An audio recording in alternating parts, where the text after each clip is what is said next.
Ժորժան, ուրեմն տեղի ունեցածի մասին Վենեսուելայում մենք գիտենք արդեն, որ 3 ժամում ԱՄՆ-ն ռազմական օպերացիա է իրականացրել եւ գիշերը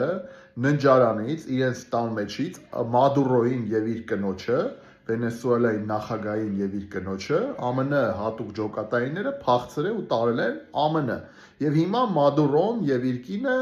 կանելու են դատարանի առջև։ Հիմա գիտեք, ես չեմ ուզում այդ բանի մեջ մտնեմ։ Մադուրոն լավներ, վատներ, տերորիստներ, նարկոմաններ, նարկոբարոններ, ինչ էր այդ խոսակցությունների մեջ, կամ որ Վենեսուելայի ժողովուրդը իրան սիրում էր, չէր սիրում, դա էլ եմ թողնում մի կողմ։ Հիմա որոշ շրջանակներ կան Հայաստանում, ասում են լավ եղավ, այդ նարկոբարոնին, այդ ժողովուրդը իրան չէր սիրում եւ այլն, այտենց ապեք։ Բայց իրականում, երբ դուք տենց եք ասում, նշանակում է, որ միջազգային իրավունք, ասում եք, պետք չի որ լինի։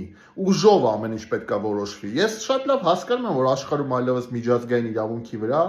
որ ասում աչքերը բոլորը փակել են, եւ ուժեղները իրանց իրավունքը վաստակում են իրենց ուժով եւ ճիշտը այն երկիրն է կամ այն երկրներն ու պետություններն են այսօր, որոնք ուժ ունեն եւ ուժեղ են, հա։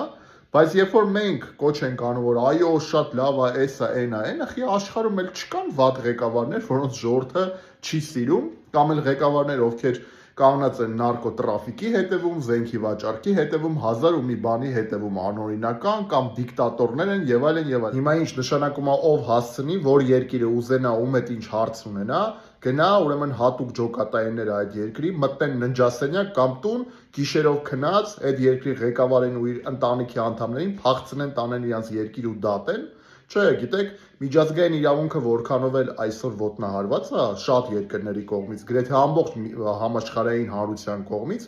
մենք չպետք է կոչ անենք, որպեսզի վերջնական, այսպես ասենք, հուղարկավորությունը կազմակերպենք միջազգային իրավունքի։ Դա անընդունելի է։ Իհարկե ԱՄՆ-ն հզոր երկիր է, բայց դա նախադեպ է ստեղծում, որ հիմա ով ում հետ ինչ լեզվով ուզենա ուժի, ոնց ուզենա, տենց խոսի։ Դա իհարկե սխալ է։ Ժորժան, դուք ինչ եք կարծում, գրեք մեկնաբանություններում եւ բաժանորդագրվեք իմեջին, ես Արման Ղուկասյանն եմ, հանուն սոցիալական արդարության կուսակցության նախագահ։